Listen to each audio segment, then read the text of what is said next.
we created a set of challenge cards, multi-sport, team challenges, player challenges, reflection questions so the kids can't answer yes or no, to really bridge the gap between teacher-coach, the environment in the middle, and then that young person. And bringing those three things together, believing that our natural bias is if we can play more games, I think kids are going to be way more engaged. To get better at the game, you definitely need to play it. You don't get better at the game by standing in a line, not doing anything. So the transformation in terms of supporting teachers and coaches to be more playful, more engaging, and let's be real, as teachers we get older and the kids get younger. So that ability to stay connected with those young people, the ability to set different challenges for different teams, different courts on the field, really changes how we teach and how we coach and really puts the game at the centre. This week, my guest is Jack Rolfe. He's the founder of the Coaching Lab. They launched in 2018.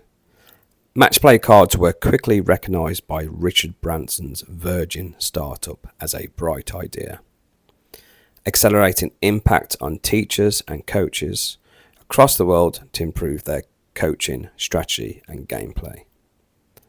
Matchplay Cards are now loved in 75 plus countries, used at the game's grassroots and with the world's elite. They've got Matchplay Cards, Reflection Matchplay Cards, Footy Cards, which is 7 plus, and Animal Matchplay Cards 5 plus. They really do put a big stamp on the holistic approach to the whole child. Think outside the box, develop team culture, and encourage decision making. I'm very much looking forward to talking to Jack about his hockey background and himself as a former England and Great Britain hockey pathway coach. So pick them, add them, play them. It's the 3 ways to get started with Footy Matchplay Cards. When we pick them, we want to choose challenge cards that relate to the group that we've got, the age and stage of those young people and adults that we're working with, but also relate to the theme and the focus of the session. So I'm working backwards from what the game is asking the players to do. Then we pick our Footy Matchplay Cards, add our team challenges in, and we see it in action. Hi everyone, Sam Horton here. This is the Primary P Lead podcast. My guest today is Jack Rolfe. He's the founder of the Coaching Lab. Hi, how are you, Jack? Living the dream, Sam. Absolutely living the dream. So thanks for having me. My pleasure. So it's good morning from me, but it's good afternoon from you. So where are you based at this moment in time? In theory, I'm in the most isolated place in the world. If you go by the stats in the world, I'm currently in Perth, Western Australia. I've picked up a dreadful accent, but I'm originally from the UK, born and bred, and been over here for the last, almost 5 years now. And Perth is almost a bit of a second home, if not home. And yeah, feel very grateful. Go to the beach every day, drink amazing coffee, and get to live in, if you ask me, the best place in the world. Well, it just sounds pretty awesome. Now, before I dive into the Coaching Lab, I just want to dive into a little bit to do with your own journey. So for me, when I started at a young age, it was all football. And it seems to me that you've got a big hockey background. And just that alone is amazing because I've seen your little pathway. But what got you into physical activity at such a young age, basically? Yeah, it probably wasn't at such a young age. I must say, like, mum and dad loved them, but wasn't massively involved in sports, so it didn't come from that side. And I went to a very standard state comprehensive in Buckinghamshire, and I remember seeing a poster on the wall at my junior school. I must have been year 4, year 5 maybe, and like a lot of kids in England, you play football. Well, every kid really, you play football, and you probably know you're not very good, but you still play it because you think it's the only sport that happens in England. And I saw a poster which said, come and play hockey, give it a 4-week trial at the local hockey club, which was Aylesbury.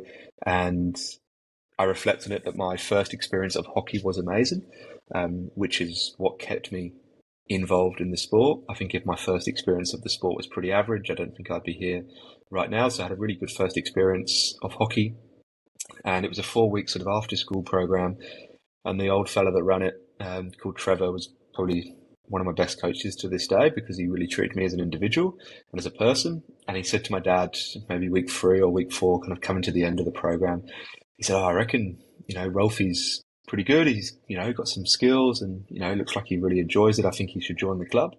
And that one conversation was the bridge between going from school sport to then a club sport environment. And it was the best decision that I ever made, and really grateful to Trevor for that.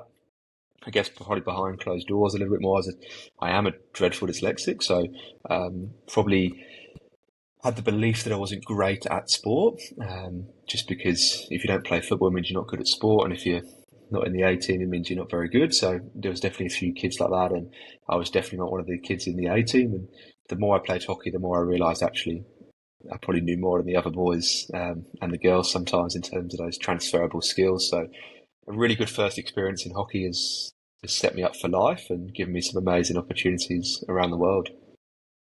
Wow, that's absolutely awesome. Now, I was going to dive into yourself as the founder of the Coaching Lab. It launched in 2018 with your Matchday cards were quickly recognised by Richard Branson's Virgin startup.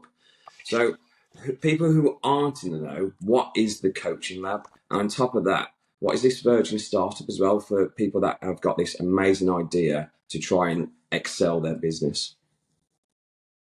Yeah, absolutely. So thanks for sharing Matchplay Cards. We're currently in 77 countries around the world, and from the grassroots to the world elite, and Arsenal, Liverpool, Man United to Rugby Australia to USA field hockey. So we're working with some amazing people from primary schools all the way through to Olympic and World Cup football. The biggest thing for me is to help teachers, to help coaches, because I think it's the hardest job in the world. I also think we can get stuck in our ways. I also think a lot of people, or I know this 100%, a lot of people would say they're games-based teachers. A lot of teachers or a lot of coaches would say they give young people opportunities and voice and choice and opportunities to be true to themselves and give themselves ownership. I'll be really honest, I don't think a lot of people do. I don't think a lot of actions actually match the words of these people sometimes. So we created a set of challenge cards, multi-sport, team challenges, player challenges, reflection questions so the kids can't answer yes or no, to really bridge the gap between teacher coach, the environment in the middle, and then that young person, and bringing those three things together, believing that our natural bias is if we can play more games, I think kids are going to be way more engaged. To get better at the game, you definitely need to play it. You don't get better at the game by standing in a line, not doing anything. So the transformation in terms of supporting teachers and coaches to be more playful, more engaging, and let's be real, as teachers we get older and the kids get younger. So that ability to stay connected with those young people, the ability to set different challenges for different teams, different courts on the field, really changes how we teach and how we coach and really puts the game at the centre. Brilliant. Have you noticed a difference where teachers who's delivering, because they are using your resources, that their confidence have naturally improved and their subject knowledge has improved because of it as well? I'd flip it, and I think the kids understand the teacher more, because I think as teachers we overcomplicate things is how I would twist the answer. I think there's always one kid that stands at the back, doesn't do anything. That's not his or her fault. That's the teacher's fault. There's always, sometimes we play two 10v10 games when actually it probably could be two five-a-side games, or it could be some little 3v3s and 4v4s. So I think the ability to engage, the ability to almost translate what you're thinking up here as the teacher and give that to the young people in front of you. Shouting pass to a kid does not encourage a kid to pass. It also doesn't build a knowledge and depth of understanding. Whereas if we can set some challenges around that, and we might give that to one team, might even give that to an individual, that's the ability for that kid to engage differently. And I'd call that a game within a game. And I actually really believe that if you look at Shane Peel's work in Australia, the guru of games-based teaching, that actually playing a game actually doesn't get you better. There's got to be something inside that game that really gives you some sort of purpose and some sort of meaning. And I would always say to teachers and coaches when I go out and do development sessions, if I was to rock up to your game and watch 10 minutes of your activity, I should be able to tell you what the focus is or what the skill is, because I see lots of that happening over a period of time. Whereas a lot of the time I'd see a basketball game going on or a game of football, but I wouldn't see any learning happening. And it's a misconception that if we're playing a game, we must be learning. It's the ability for the cards to check and challenge some of that learning for the young people and for the teacher as well. Well, you say that you're in 77 countries at the games grassroots and the world's elite. So when you first started out with the Virgin startup, that day one, did you ever think that all these years later, your business will be everywhere? I guess our purpose was always bigger than what a lot of businesses have. I think a lot of businesses have financial targets to hit, but our target was how many teachers, how many coaches, how many young people can we impact? In those first 6 months, Arsenal Football Club was one of our biggest customers, and then we've done a project with the England football team in the first 18 months. We did the German hockey under 18 girls going into a Junior World Cup, and it was probably those sorts of little conversations that really said to us, there's opportunity here and there's growth here. We're now definitely a world leader in that teacher coach development space, and also referral is by far our biggest sort of lead generation, if that's the word to say, that people are sharing our cards here, there and everywhere. So I think that's such a positive that people are talking about our product when we're not even asking them to talk about it. Yeah. I just want to go into your cards in a little bit more detail. For example, you've got Animal Matchplay Cards, which is 5+, Footy Matchplay Cards, which is 7+, the Reflection Matchplay Cards, and the Matchplay Cards themselves. Am I right to say that you started with the Matchplay Cards and then over the years you bought the rest of them to play? Can we break those down a little bit more detail, what each section means from the Animal all the way to the Matchplay? Absolutely. So Matchplay Cards, we'll start with they're our best-selling deck, totally multi-sport, packed with team and player challenges, would be for your year 5, 6 and beyond. There's a couple of football teams, academies and a few professional teams trying to win a World Cup using exactly the same set of cards that they've got from us, so they can be used all the way along. Reflection Matchplay Cards is probably our most undervalued deck, if you ask me, but it's packed with 50 open questions. Who was the toughest player to play against? What's made you smile today? What 3 words would an opposition spy say about that? How can your teacher help you? How can your coach help you? What have you noticed about your opponents, your teammates? So open questions that the young people can't respond yes or no to, and they can't give a 1-word response, because a lot of young people, and I guess a lot of teachers would also know that if you ask a question, you get the right answer verbally, but you probably don't get it in person or as in practically. So these questions are totally open, engaging the young people to share their experiences to influence their future decisions. And then Animal Matchplay Cards would be primary school age all the way through from year 2, year 3, all the way on beyond to probably up to a year 7, 8, even a year 9 group in a secondary school. And really playful with the animals and the characters link back to some of the movements and the challenges that we're asking those young people to do. So ocean, safari and jungle, really playful, really engaging for those guys. And then football or footy Matchplay Cards, which is in theory is a little bit more AFL based, but 90% of those can be used in any sport around the world. Again, team challenges, player challenges, a lot around communication, a lot around leadership, and how we can get, I guess, young people to have a real understanding of the game, because I actually believe sometimes we don't develop a depth of knowledge in the game, and I think players know more than we think they do, but we have to create opportunities for those young people to think about the game, or think about thinking, is what I say. Wait, you say about the reflection Matchplay Cards. To me, as a PE teacher, I feel that's so important though, because that alone is thinking about the decision making and having that deeper understanding as well, and having that emotional and social aspect. People need to jump on those, because that's the kind of thing that I would link that straight away into my Matchplay Cards with my years 5 and 6. Absolutely. I think tradition would say that you do reflection at the end of the lesson. I don't really buy into that concept, because you're reflecting at the end of the lesson, but you're not actually having an opportunity to go and get better at it until the next lesson. Whereas if we can reflect more often and ask really good, meaningful questions consistently, I just think and I really believe it accelerates the growth and the understanding. And I think that the cool thing about the cards is, let's say we have 20 kids, that could be 4 cards that we put in play. There could be 4 small groups and asking a question to each group. Well, it's that kind of thing. When I deliver my lessons, I've it's been a journey for me. So I was very much like, I used to ask at the very end, because like you said, that's the kind of thing that we was kind of like taught and everything like that. But it's that if I got 6 groups going off all off at one time, what's stopping me speaking to one group about their deep understanding and let the other 5 carry on? Because it's all to do with that active learning time. But if I follow that system where I focus on keeping the children, allowing children plenty of time to practice, I can still do my reflection match play cards at any point, at any second throughout the lesson. And that's what achieves best practice. 100%.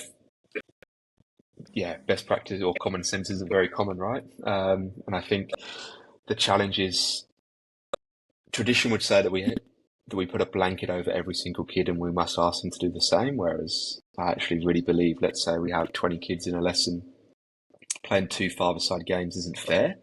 Like, I think people think it's fair because it's even and it's all happy-clappy, but actually, let's say you've got 6 kids that are different from everyone else. Why can't those 6 kids play 3v3 and the others play 7v7? And I think it's about how can you create more opportunities for young people to be the best version of themselves. And so often we do what's easiest for the adult, but not what's best for the young person. And I really, really believe that. I think so often we just do what's best and what's easiest for the adult, but not what's best for the young person. Well, I see a lot of your social media, your quotes. You've got so many quotes on there, and they're absolutely amazing. There's one that I really liked, which is linking in the conversation we talk about now. I dare and challenge any coach to ask players for feedback and ask what they want in sessions. It is their game at the end of the day. So I love that. I love that quote. Why is that so important for children to have a pupil voice? Why is it important for them to speak out? We're working for them, right?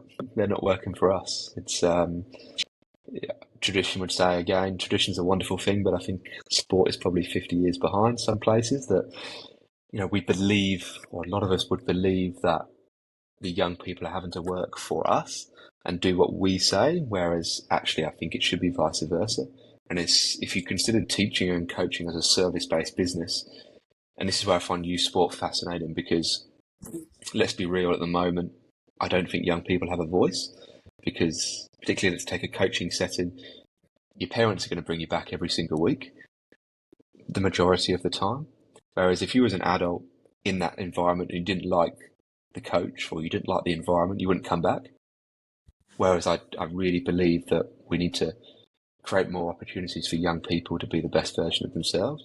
I think I'd also say probably cut the egos of a lot of teachers and a lot of coaches, because it's not about you, it's about the young people. And I'm really grateful that I get to spend some time in what I would say is the best youth development environments in the world, at West Ham, at Crystal Palace, at Southampton. And yes, people think these are elite, but actually they're just great environments for young people. And some of the stuff they're talking to me about is, how can every individual reach their best? Because the under-12s at Southampton are not going to go and play in the first team. 1 or 2 kids may, but that's 10 kids there that have got all a different experience. And actually, the more we can get them on side, the better we look as teachers and coaches. Whereas actually we think it's the opposite way around, but actually the better your kids play, the better your kids engage, that's a better reflection on you as a teacher and as a coach. Well, I wanted to go into a little bit about the whole child approach. For me, I'm a primary PE lead within my school setting, and it's very important that we focus on the 4 areas. We need to focus on the physical side, we need to focus on the cognitive side, which is very important for me. Not only do I want them to show me, but I want them to really have that deeper understanding. And the emotional, social side is very, very important, especially now with the generation. I feel like 7 years ago when I started out with my school setting, a situation would be like, if you ask a ball off another child, this is where I'm based, it was nothing. But now you have arguments over a ball. And I just feel like the generation now is so much more challenging, because when I was a kid, I used to play Kirby. Children don't remember what Kirby means. So the 4 areas are so important. And like you've put here, like the big holistic approach for me, the whole child, think outside the box, develop team culture, encourage decision making. Your resources, I think, is absolutely outstanding for this. So What does the whole child mean to you? Why is it so important for us to tick off all 4 areas of each corner? I would, how do I say this? I don't see it as corners. I think it's all one. And I think it's sort Yeah. of a diet, because you don't eat your veg separate from your meat. You eat them at the same time. If you're going to do something cognitive, you're probably going to do something emotional and social at the same time. And I think that's where a lot of people sort of get confused, or not confused, but maybe misled, that there's 4 corners and there's a big straight line between them, and we can't mix them. And I think number one, having an awareness of them. I think number 2, bringing them all together is really important. And it's about giving young people the confidence. And what I mean by that is it's catching them doing the right thing. Not the right thing, but the right process, or the right decision. And I always say, when I do a coach development session or a teacher development session, I always say, what you don't say is probably more positive or more important than what you do say. How you stand, what you do, if you put thumbs up, if you smile, those things will connect, and I call those anchor moments. They will connect with young people so much more sometimes than actually verbally what we say. So I think the big thing to me, Sam, is don't see them as something separate. I think have real awareness of them. I also think you have to role model them yourself. I think I would see a lot of teachers and a lot of coaches don't role model it, which I think is a lot harder for young people to follow, because we know people follow people. So I think there's an element of role modeling. And again, if I look at the academy environments that I get to spend time in, they would role model their peers and the boys so much. Yes, they talk about the poor, the less behaviours that they want, but they're talking to those young people probably more individually than they are collectively around those. And they're really recognising the good stuff and catching people doing the good stuff and sharing that and making that common practice. Because if I see Sam's doing he's shown great leadership, well, let's praise that. Let's talk about that in front of the whole group. But if I can get my peers to say that, or the young people to say that about you, I think that's even more powerful. Yeah, I agree. I like your way of thinking about those 4 corners is built into one, and unfortunately, that is where we are being taught that it is that separation, and you've got to just link them in. But yeah, you really got to think about it as one thing, isn't it? It's the whole child. It's just one child. Bring it all into one. I've got just quickly talking about something else. Primary PE in the UK compared to primary PE in Australia, is it the same kind of format in the way that you deliver? I'm just curious, basically, is there much links, or is it quite similar? I think it is very similar, because they're still young people, and young people want the same thing, right? They want choice over what they do, and they want some challenge in there. They don't want too much challenge, and they don't want too little. So I think choice and challenge is what every young person wants. I think probably where the difference is a little bit in Australia is, I would say they probably do more sports. So there's a big focus on club sport. And if you want to go and be a footballer, or you go and be an AFL player, you can go and do that outside of school. But school is not there to produce that. Whereas sometimes in the UK, you might see a certain sport be played every single week, and poor little Johnny that doesn't like that sport has to do that for 6 weeks.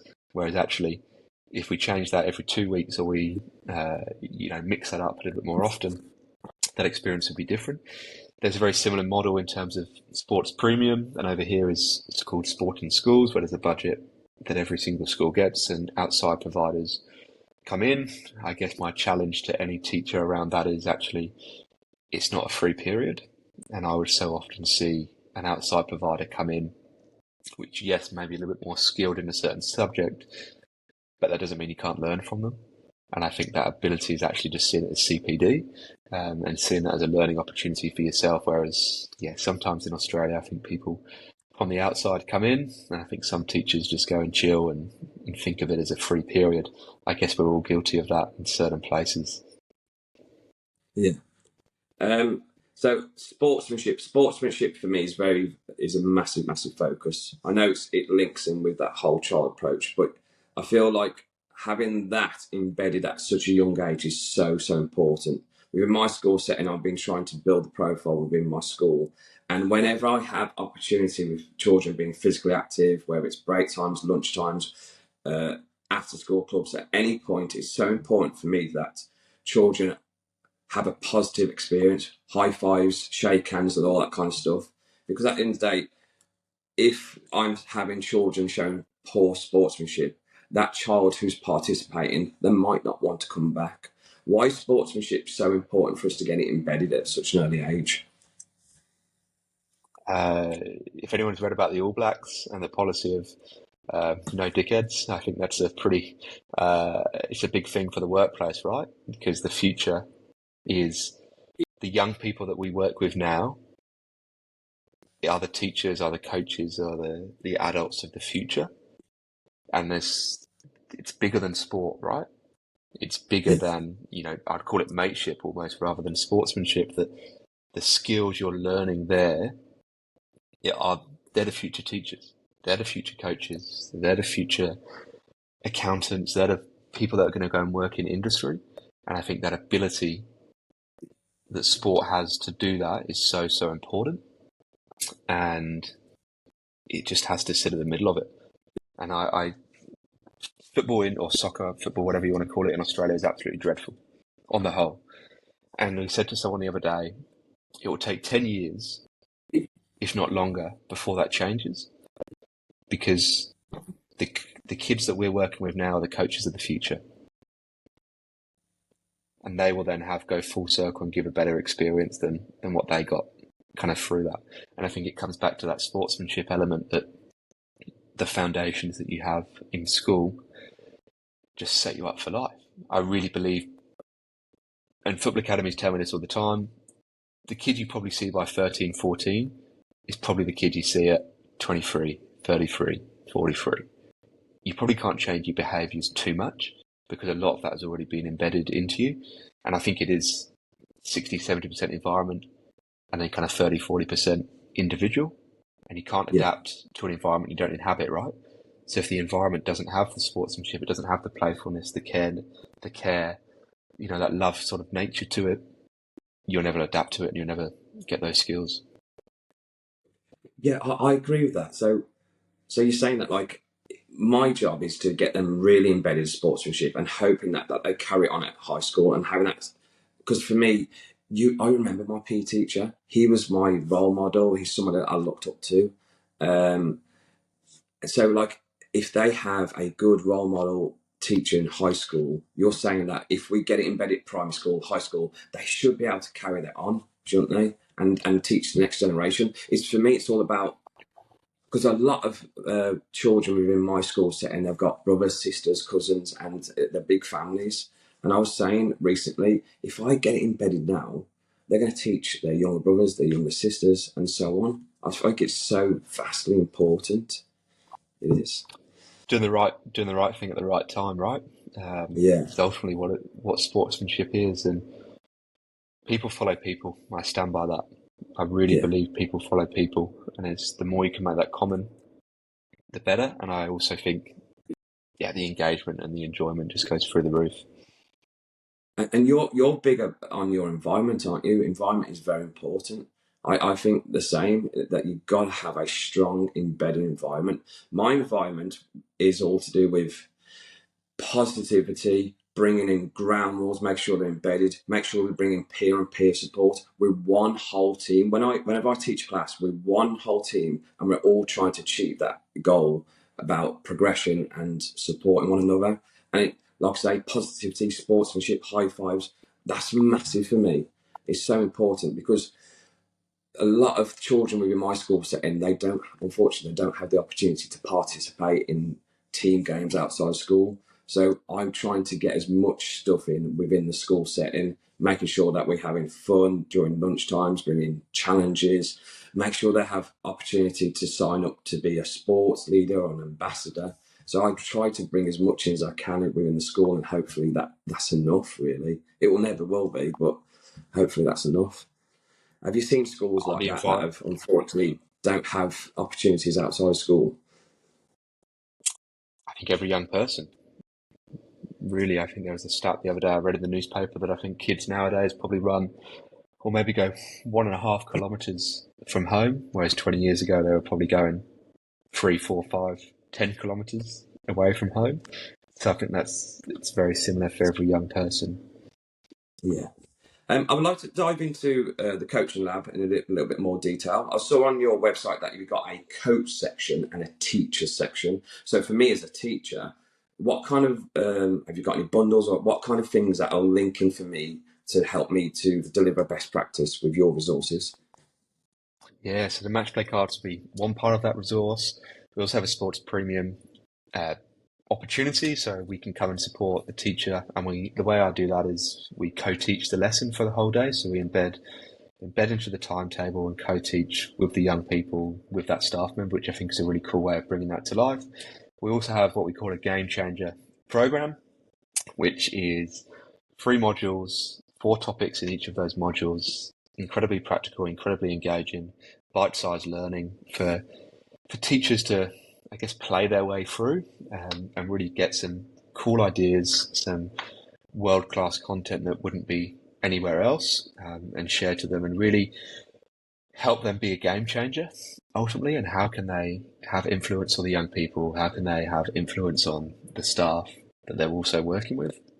So yeah, a few different ways. And we also, we love getting out to schools, love getting out to work with people in person. We do an element of, I guess, a fancy word of like curriculum sort of consultancy, if you want to call it that where we help teachers and help schools really build that whole person curriculum. So they're not playing 6 weeks of football, then 6 weeks of netball, and doing skill, and then if you've done the skills, you're good enough to play the game as well. So really working with schools to build a curriculum and build an environment and experience for young people that is actually really playful, and it makes it the best 2-3 hours a week for those teachers, because I think as teachers you have to enjoy it, and if you don't enjoy it as a teacher, I think the kids will absolutely hate it, and vice versa. Well, with our progression at primary for where I'm based, is they say that you need to focus on your building blocks, which is your fundamental skills. Then you go into sport specific, which has got invasion, net and wall, and so on, and then modified. Would you say that's a good progression, or would you get rid of something? It's probably too straight line for me. I think if you look at sport, all sports very similar in terms of you take basketball, you take hockey, football, the concept's exactly the same in terms of you need to score more than the opposition and you must attack a central target and defend a central target behind you. I think the principles of play are very similar in all those sports. Create options ahead of the ball, find the open pass, get numbers behind the ball to defend the line to goal. I guarantee if you do one sport for 6-7 weeks, you just turn kids off straight away. Yeah. And the kids that are better at that sport excel. I don't think they excel, actually. I just think they engage in it, but I don't think they actually get any better at it because they're just playing. There should be a little bit more in there. And who says you need to have skill before you play the game? Because if you ask me what skill is, my first response would be communication, adaptability, problem solving, which is pretty core skills. And linking that then with some technical and tactical. But the tactical is not how can this team of under 11s in year 5 or year 6 go and win the local county championship? How can they learn what they've done and put that into practice? And how can they connect their past experiences to their future experiences and future decisions? So I would twist it the other way and start with modified.